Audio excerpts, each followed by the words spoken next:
Hello everyone, my name is Phawx. This is Cyberpunk 2077 running on the GPD Win 3. This particular model is the 1135 G7 model. The 1165 G7 model will actually work better at this particular TDP, only because we do have that GPU voltage benefit on the 1165 G7 version. The thing to make note of here is a few things. First, I am using a pretty intense custom mod from Nexus Mod. So if we go over to graphics, which I was already in, you can see that everything is set to the lowest possible. Even our field of view is set as narrow as possible. So we're going to really narrow down what we have to draw. Additionally, contact shadows are down. If we take a look at crowd density, yep, right there. Right there is crowd density. You can see that's set to low. So this is just something that gets modded on there. So I'm doing a few things here to help improve performance on the GPD Win 3, the 1135 G7 version. And largely you're going to get a benefit even on the 1165 G7 version. So if we take a look at a few things here, you can see that my PL1 rating right here is saying 35 watt. However, if you take a look at my CPU package power, it's actually at 15 watt. That's because I've hard set it at 15 watt. So PL1 and PL2 are 15 watt. I'm not using any more than 15 watt. That is the total that I'm using. However, if you see that we take a look at IA cores, our CPU cores, we're only using around 3 watt and GPUs using almost 9 watt. So the reason for that is I've also hard capped the CPU frequency at 1.7 gigahertz. There is no reason to go up higher. It'll just waste power on CPU for no reason. I've cycled through a bunch of different EPP modes and it really didn't benefit. So this is the type of thing that really just having manual control over it, you're going to get much better results. Again, I am doing heavy modification on Cyberpunk 2077 by itself in terms of being able to unlock developer options or unlock hidden options in the graphic settings and then enable them and be at their lowest. And then I'm also overriding what the CPU is kind of where it's providing power. With those two things, we're able to get 42 FPS right now. I could drop the TDP lower and lock it at 30. However, when we're start looking at like busy sections, I will drop down to 30 pretty easily. I've noticed that in busier sections that I've gone down to 30. You can see that we're already like 34 for a brief moment. So really, you'll gain something by having TDP at a lower value. However, you're really just going to be hurting yourself in that regard because anytime that power demand is going to spike, you're going to be not sitting pretty with your FPS. But it is completely possible to run this game at 15 watt on the GPD Win 3. It does require manually finessing things. If you just left it at stock, you're not going to have as good of a time. And we can already see that we're already getting down to the low 30s there for a brief moment.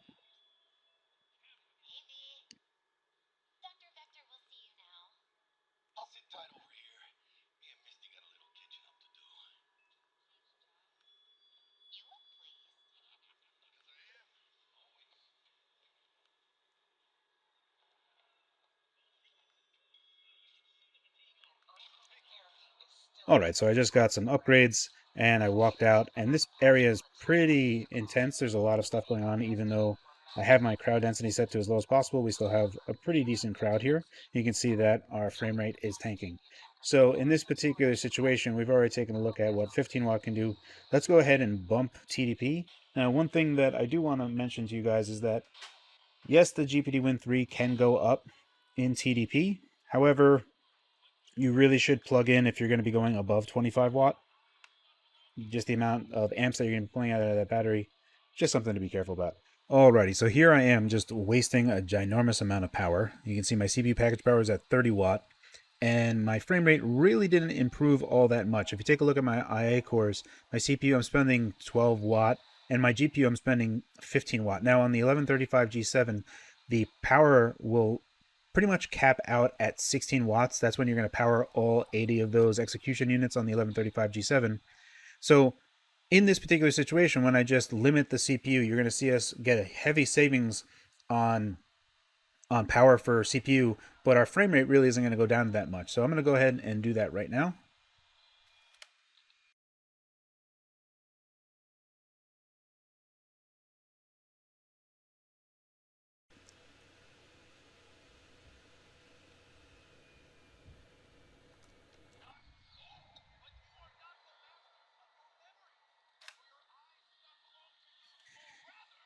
Alrighty, and we're back. And you can see that I dropped a frame. And if you take a look at my CPU power right now, let me go ahead into some. I dropped 9 watts, roundabouts, 8 watts, give or take.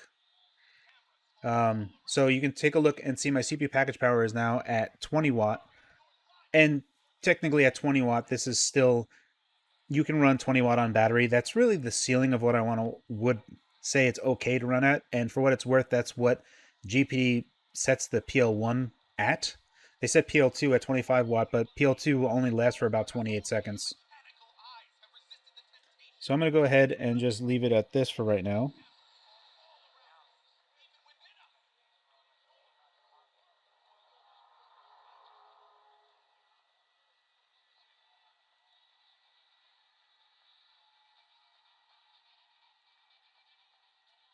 So basically for about 5 watt more spend, we doubled frame rate from before. We were getting mid 20s, and then we went to about 40 for about 5 watts. So with regard to that spend, it is worth it. At 20 watt, you're looking at about an hour and a half of battery life. So not really great. But if you wanted to play Cyberpunk 2077 portably, this is what you're going to have to do. Do I get on this side?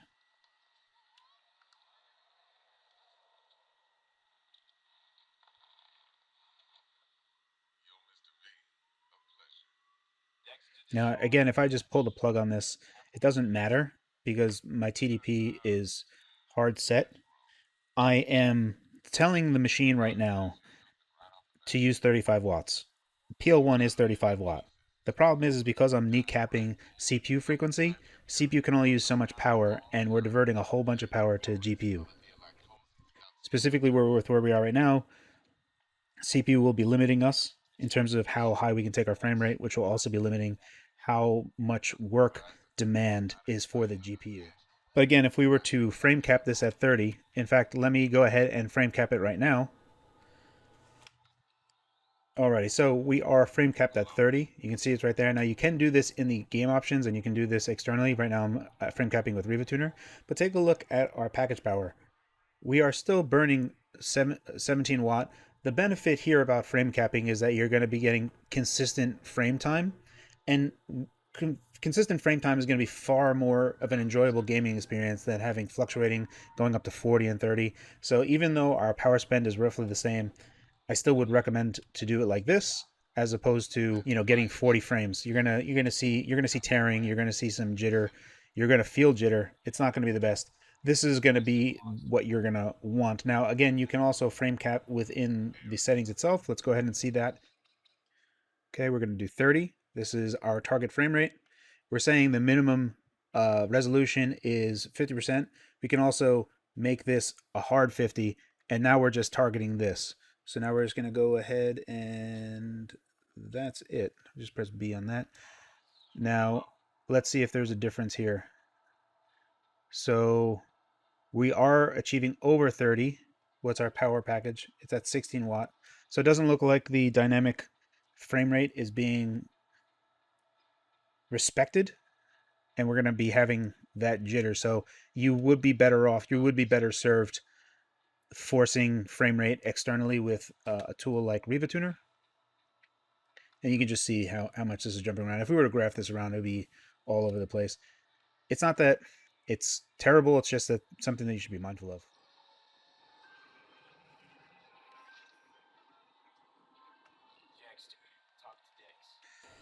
Alright, so I've gone ahead and limited my CPU frequency to 1.8 gigahertz, and that seems to be pretty much the sweet spot for getting a decent high frame rate, feeding the GPU, feeding the CPUs enough, and you can see that we're hovering around 18.5 watt as our top end, but we're about like 17.5 watt, but we're going to be, I'm comfortable enough saying that this is 18.5 watt.